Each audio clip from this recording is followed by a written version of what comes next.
नमस्कार, जय हिंद साथियों। सीईटी का एग्जाम नजदीक आ चुका है, लेकिन स्टूडेंट्स में बहुत ही बड़ा कंफ्यूजन है।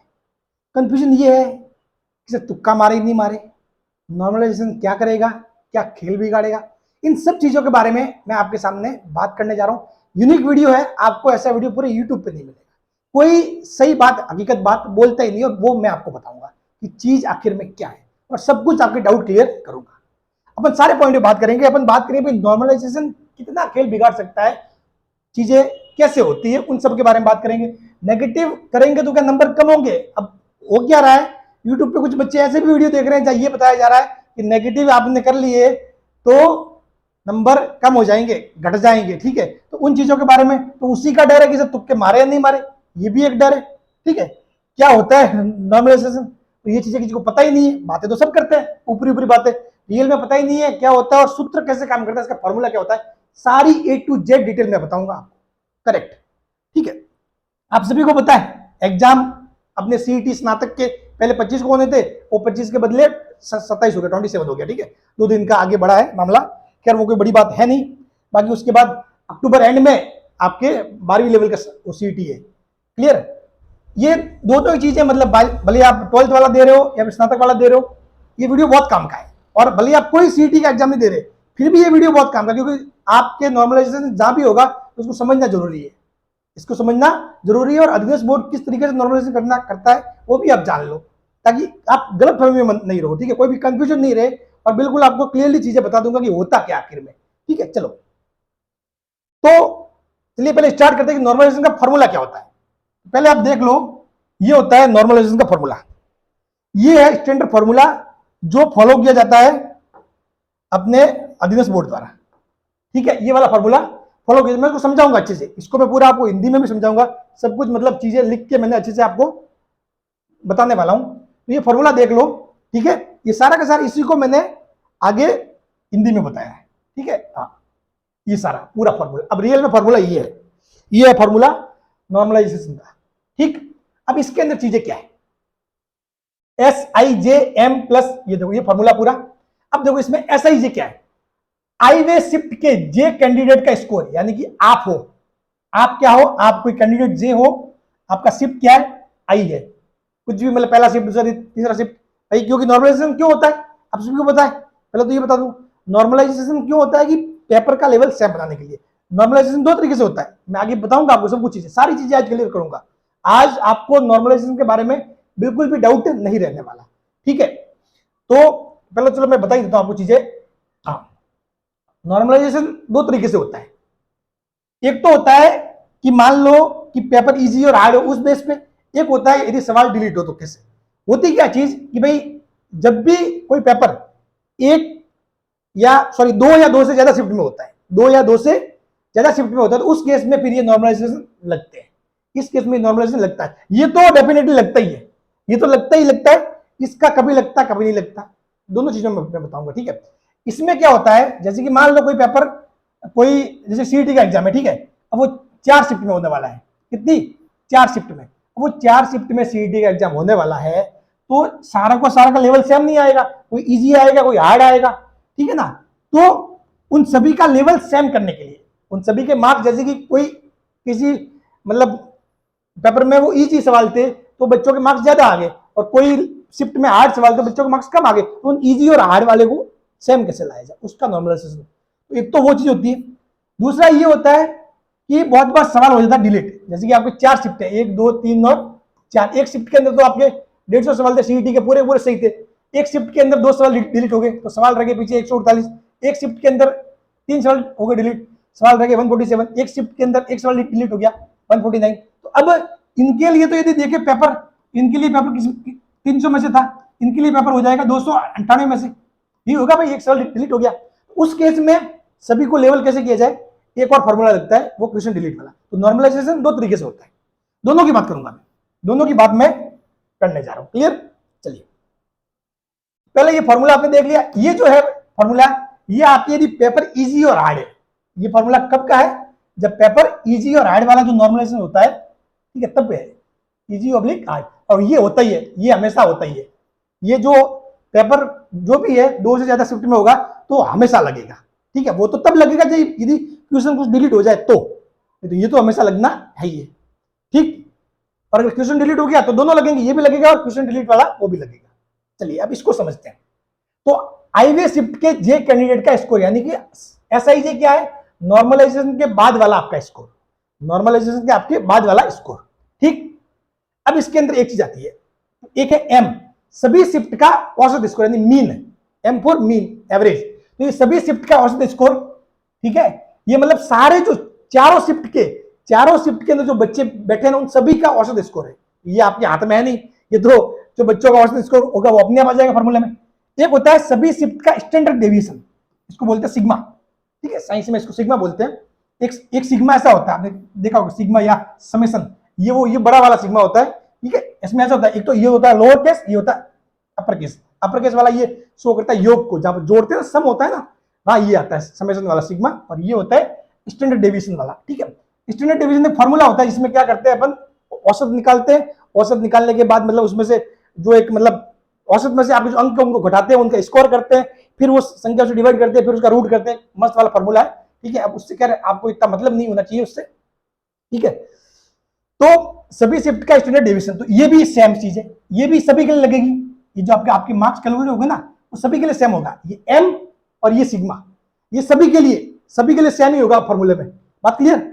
अब इसके अंदर देखो एक्सआईजे क्या है, आपका रॉ स्कोर, आपका क्या है रॉ स्कोर, बिना नॉर्मलाइजेशन के जो आपका स्कोर है वो आपका आएगा यहाँ पे, ठीक है। फिर क्या आता है एमआई, तो एमआई क्या है, आईवे शिफ्ट का औसत, यानी कि जिस शिफ्ट में आप एग्जाम दे रहे हो उस शिफ्ट के बच्चों का औसत स्कोर, समझ गए। ये तो है पूरे जो सीईटी एग्जाम हुआ, 4 शिफ्ट थी, 5 शिफ्ट थी, उन सभी का औसत स्कोर, और ये है आपने जिस शिफ्ट में एग्जाम दिया उसका औसत स्कोर, क्लियर। फिर उसके अलावा फिर है आईवे शिफ्ट का स्टैंडर्ड डेविएशन सिग्मा आई, ये क्या है, आप जिस शिफ्ट में एग्जाम दे रहे हो उस शिफ्ट का स्टैंडर्ड डेविएशन, और ये वाला है पूरे 4-5 जो भी शिफ्ट थी सभी शिफ्टों का स्टैंडर्ड डेविएशन, समझ गए। ये वाला फॉर्मूला ये बैठता है, बात क्लियर। अब इसको मैं अच्छे से समझाता हूं, अब देखो चीजें आगे ध्यान से देखना भाई। देखो थोड़ा बहुत 10-15 मिनट तो आपके जाएंगे, लेकिन आज ऐसी चीज सीख के जाओगे, मैं गारंटी देता हूं। कोई नहीं बात करता ऐसी फैक्ट के बारे में, कोई बात नहीं करता, आते हैं लोग बोल के चले जाते हैं ज्यादा निगेटिव करो तो घट जाएंगे, को पता कुछ होता नहीं है, ठीक है, और बस बोल बुला के निकल जाते हैं, क्योंकि उनको पता ही नहीं है फॉर्मूलों का क्या चीजें होती है, कैसे स्टैंडर्ड डेविएशन क्या होता है, निकलना आता ही नहीं उनको खुद को भी, ठीक है। चलो तो एसआईजे एम प्लस आर। अब देखो मान लो आपने सीईटी का एग्जाम दिया, 4 शिफ्ट हुई, कितनी हुई 4 शिफ्ट, 1 2 3 और 4। अब इसमें कौन कौन से फैक्टर काम करते हैं, देखो इसमें क्या नेगेटिव जो आपने किए वो आएगा, फैक्टर नहीं आएगा, आप खुद ही देख लेना, ठीक है। हालांकि अब तक तो आया नहीं, पीछे आया नहीं। एम क्या है, सभी का मीन स्क्वायर, यानी कि सभी के लिए सेम है, ये क्या सभी के लिए आएगा, इसमें आप कुछ कर सकते हो नहीं कर सकते।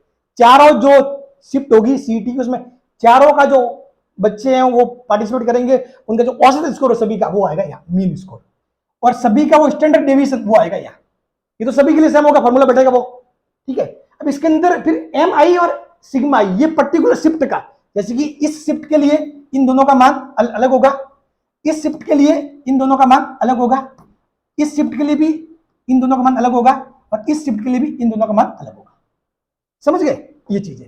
बाकी ये तो ये वाला और ये वाला तो सेम ही रहेंगे, ये तो क्या है सेम ही रहेंगे, इसमें कोई चेंज नहीं हो। ये क्या है आपका स्कोर रॉ स्कोर, बिना नॉर्मलाइजेशन के आपका वाला ये रॉ स्कोर है, ठीक है। तो अब देखो फैक्टर कहां है, ये तो सभी के लिए सेम है, इसको कोई इतना गौर करना नहीं, ये गुणा में आ रहा है, ये भी सेम है। मामला कहां बैठ रहा है, यहाँ पे मामला कहां बैठता है, यहाँ पे देखो क्या होता है एक्स आई जे, यानी कि आपका जो स्कोर माइनस सभी बच्चों का औसत, मतलब आप जिस शिफ्ट में एग्जाम दे रहे हो ना, आपकी शिफ्ट का औसत, आपकी शिफ्ट का औसत, ठीक है, बट्टे सिग्मा आई, आपकी वाली जो शिफ्ट है, जिस शिफ्ट में आप एग्जाम दे रहे हो उसका standard deviation SD, standard deviation. अब देखो चीज मामला यहां थोड़ा फर्क पड़ता है, इसमें एक बात तो आपको क्लियर होगी, नेगेटिव मतलब करने का कोई मतलब फर्क ही नहीं है, मतलब यहाँ, ठीक है। ये जो मतलब बोल रहे थे कि नेगेटिव करने से आपके मतलब नॉर्मलाइजेशन मार्क्स घट जाएंगे, तो ये बात यहाँ पे लागू ही नहीं होती है। जब पेपर इजी और हार्ड वाली बात होती है भाई, ये लागू होती ही नहीं है, ठीक है ना। तो उस बात को भूल जाओ, वो बात आगे आएगी, उसका भी क्या मतलब है वो भी मैं बता दूंगा आपको, ठीक है। अब जैसे कि आपने जिस शिफ्ट में एग्जाम दिया ना, उस शिफ्ट का औसत यदि कम है, उस शिफ्ट का औसत यदि कम है, तो फिर आपके मजे हैं। उस शिफ्ट का औसत यानी कि मतलब कहने का मतलब ये हुआ कि आपने जो स्कोर लाया उससे ज्यादा यदि शिफ्ट का औसत है तो फिर आपके उल्टा माइनस में जाएगा, क्योंकि ये संख्या बड़ी हो जाएगी, कम हो जाएगी, ये माइनस हो जाएगा, समझ गए। ये चीज फैक्टर है, लेकिन ये भी आपके हाथ में थोड़ी है। मेन बात ये है कि डरने वाली बात ही नहीं है। हाँ, हालांकि इस चीज का फर्क पड़ता है। जो वीडियो एग्जाम हुआ था वही तो बात हुई थी, वीडियो में लफड़ा क्यों हुआ था, ठीक है, कि भाई वही बच्चे जो बैठे उसमें से क्या था कि मतलब एक जैसे कि बच्चे 10 बच्चे, ठीक है, 10 बच्चे हो मीडियम बच्चे, कैसे मीडियम, होशियार भी नहीं है, मीडियम, 100 मान लो भाई, 100 बच्चे कैसे मीडियम बच्चे, ठीक है, और इनको बिठा दिया, मतलब ये समझ लो इनको बिठा दिया, मतलब जिस 4 शिफ्ट में ना, तो 12 लाख को 4 शिफ्ट में बांटा तो 3-3 लाख आता है, तो इनको बिठा दिया मान लो 2 लाख, ठीक है, 2,99,000, ठीक है, 2,99,000 और 900 के साथ बिठा दिया, नहीं पूरे 3 लाख बच्चों को बिठा दिया, पूरे 3 लाख बच्चों को बिठा दिया। अब ये कैसे बेचारे वीक बच्चे, ये सारे सारे कैसे वीक, कैसे कमजोर, कमजोर, और ये कैसे थे एवरेज, ये कैसे थे एवरेज। इस स्थिति में क्या हो जाएगा, अब वो आपका जो औसत स्कोर है वो कम हो जाएगा, ये वाला औसत स्कोर अपने आप कम हो जाएगा। ये जो भाई साहब जो पढ़ने में कैसे थे एवरेज थे, उनके मार्क्स बहुत बढ़ जाएंगे, समझ के, इस तरीके से फायदा हो जाता है। बहुत बार क्या होता है, फिर क्या होता है बहुत बार कि बच्चे कुछ, ये जो जैसे 3 लाख बच्चे बैठे, अब उस 3 लाख में से मान लो यदि लगभग 1 लाख के आसपास बच्चे ऐसे हैं जो एवरेज है, या फिर बहुत सारे बच्चे होशियार है, ठीक है, तो वो औसत बढ़ जाएगा, तो उस केस में आपको नुकसान हो जाएगा। तो ये चीज आपके हाथ में नहीं है, ये होता है ऐसे, लेकिन ये आपके हाथ में है ही नहीं, तो आपको सोचना ही नहीं है, बहन बात ये है, ठीक है। तो सिंपल सी बात है, नॉर्मलाइजेशन को लेकर आपको डरना है ही नहीं, क्योंकि चीज आपके हाथ में ही नहीं है ना भाई, ना तो आप ये कर सकते डिसाइड, ठीक है, आपके जो आएगा उससे कुछ फर्क पड़ने वाला है नहीं इसमें। इसमें बिल्कुल एक मामूली सा, मतलब समुद्र में से एक बूंद निकाल दो, वो वाली बात है, ठीक है। और शिफ्ट में भी जैसे कि आपके कुछ अंक ज्यादा कम लाने से मतलब इस पे कोई ज्यादा फर्क पड़ने वाला है नहीं, इसमें भी फर्क पड़ने वाला नहीं, ये सारी चीजें आपके हाथ में है ही नहीं, सारी चीजें आपके हाथ में है ही नहीं, ठीक है। आप बस ये शिफ्ट वाइज चेंज होती है, ये और ये तो सभी शिफ्ट में सेम ही लागू होती है। तो नॉर्मलाइजेशन में फॉर्मूले में कोई भी चीज आपके हाथ में है ही नहीं, आपको तो सिर्फ आपके हाथ में ये चीज है, आपका जो है इसको ना वो आपको लाना है, मतलब अच्छा वाला। इसमें कहीं पर भी नेगेटिव चीज नहीं है, नेगेटिव क्वेश्चन का मैटर ही नहीं, ये सिर्फ अंक है, ये क्या है, अंक है स्कोर। इसलिए पेपर इजी और हार्ड के मामले में नेगेटिव क्वेश्चन कितने किए उसका कोई नुकसान नहीं है, समझ गए। तो तुक्के जम के मारने हैं, ठीक है, और अच्छे से मारने हैं, और मैंने जो ट्रिक बताई है उसके हिसाब से मारो, या फिर आपके पास कोई दूसरी ट्रिक है तो भी कोई दिक्कत नहीं, लेकिन तुक्के पूरे मारने हैं। 150 सवाल है, सभी करके आएंगे, तुक्के सभी मार के आएंगे, तो क्यों ना थोड़ा बहुत पैटर्न के हिसाब से मारे जाए, और मैंने वो पैटर्न भी बता रखा है, चाहो तो उस वीडियो को आप देख लेना, ठीक है। ये समझ गए, तो अब मेरे ख्याल से आपको कोई ये डाउट तो नहीं रहा होगा। तो ये इजी और हार्ड वाला मैटर तो फिनिश हो गया, ये वाला, जब ये नॉर्मलाइजेशन इजी और हार्ड होता है तब तो मैटर हो गया क्लियर, ठीक है। इसमें कोई भी आपके नेगेटिव सवाल का कोई रोल नहीं है। नेगेटिव लोग आपको बेवकूफ बनाते हैं बहुत सारे, यदि जितने ज्यादा नेगेटिव करोगे उतने ज्यादा नॉर्मलाइजेशन में मार्क्स कम होंगे। अरे उनको बोलो यार कुछ, मतलब ढंग के लोग यार, मतलब बड़े बड़े जिनके लोग बहुत सारे फॉलो करते हैं, वो भी इस टाइप की न्यूज देंगे तो फिर बच्चों का क्या होगा, मतलब ठीक है, छोड़ो खैर उनकी भी गलती नहीं, उनको तो क्या वीडियो बनाना भाई, उनका बिजनेस ही उसमें चलता है, ठीक है। फिर आता है क्वेश्चन डिलीट वाला। क्वेश्चन डिलीट क्या होता है एक्चुअली में, कि भाई मैंने बताया ना कि एक शिफ्ट में तो 150 सवाल थे, सारे सारे थे वैलिड, एक शिफ्ट में हो गए 149 सवाल, 2 क्वेश्चन हो गए डिलीट। तो अब ये वाला, सॉरी हाँ, ये 296 में से होगा ना, हाँ ये थोड़ी गलती हुई, हाँ फास्ट फास्ट में, हाँ ये पेपर हो जाएगा अपने 296 में से। अब एक तो हो गया पेपर 300 में से, एक हो गया पेपर 296 में से। तो अब पहले तो क्या होता था, गवर्नमेंट क्या कर देती थी कि मतलब नियम था कि मतलब जो भी सवाल डिलीट किया उसके अंक सभी को दे दो सेम सेम। अब जैसे कि भाई 2 सवाल डिलीट हुए, 4 मार्क्स इस शिफ्ट वालों को सभी को दे दो, तो बेचारे इन शिफ्ट वालों को नुकसान हो जाएगा। ये 4 जरूरी थोड़ी है कि भाई जैसे कि मैथ्स का कोई सवाल था वो डिलीट हो गया, ठीक है, अब किसी को मैथ्स आती नहीं है, मैथ्स आती नहीं, वो मैथ्स के छोड़ के आना चाहता था, पहले से उसने मान लिया था मेरे मैथ्स में 0 नंबर है, उसको 4 नंबर फोकट के मिल गए। तो उस लेवल को सेम रखने के लिए, फॉर्मूला इजाद किया गया, फॉर्मूला इजाद किया गया, उसमें कुछ नहीं होता है, उसमें की फैक्टर से गुणा होता है, जैसे की फैक्टर से गुणा होता है, और फिर उस चीज को 300 में से, जैसे कि इनके नंबर आ रहे हैं भाई 220, ठीक है, और इनके भी मान लो 200 चिन्हों में से 220 आ रहे हैं, तो उनको सेम थोड़ी ना माना जाएगा। इनके यदि 300 में से मार्क्स निकालेंगे तो इनके कुछ बढ़ जाएंगे भाई, इनको यदि 300 में से स्केलिंग करके देंगे तो 220 पॉइंट समथिंग कुछ हो जाएगा, वो वाली चीज में फिर वो फॉर्मूला लगाया जाता है, ठीक है। तो उस फॉर्मूले में भी क्या है, उसमें लिखा हुआ है, उसमें लिखा हुआ ये है, ये फॉर्मूला वो वाला फॉर्मूला ये है, इसमें रॉन्ग क्वेश्चन लिखा हुआ है, इसमें क्या है, रॉन्ग क्वेश्चन लिखा हुआ है, लेकिन क्या करें, अब ढंग से चीजें पढ़ते हैं नहीं।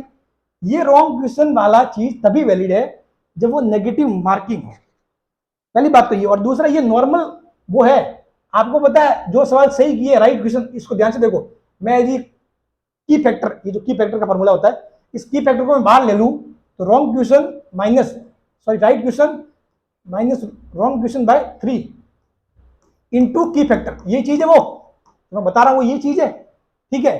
तो इसमें से भाई ये तो होता ही है, ये कितने सवाल सही होते हैं वो तो होता ही है भाई। आपके आपके ये नहीं करते कि आप एक सवाल सही, यदि 1/3 नेगेटिव है तो एक सवाल सही और 3 सवाल नेगेटिव, वो बराबर हो जाता है, वही चीज है, वो तो अंक निकालने का है, समझ गए, इसमें से वो कोई मैटर ही नहीं करता है, ठीक है। यदि 1/4 नेगेटिव हो तो यहाँ पे 3 की जगह 4 आ जाता है, तो अपन वही तो करते हैं भाई, अपना एक सवाल सही और 4 सवाल नेगेटिव, ठीक है, 4 सवाल नेगेटिव, तो वो मार्क्स 0 के बराबर हो जाता है, वो तो होता ही है भाई, वो तो होता ही है। और वो कब होता है, जब नेगेटिव अंक हो, ठीक है। यदि नेगेटिव 1/4 हो तो ये हो जाएगा, और नेगेटिव 1/3 हो तो ये हो जाएगा। अब नेगेटिव आपके क्या है, 0 है, नेगेटिव 0 है, तो यहाँ पर क्या हो जाएगा, गुणा में ये 0 हो जाएगा, ठीक है। आपके अब की बार जो सीटी में लगेगा फॉर्मूला वो सिर्फ ये रहेगा, अगर कोई क्वेश्चन डिलीट होते हैं ना, ये वाला पार्ट नहीं आएगा, राइट क्वेश्चन इंटू की फैक्टर, राइट क्वेश्चन इंटू की फैक्टर। की फैक्टर क्या करता है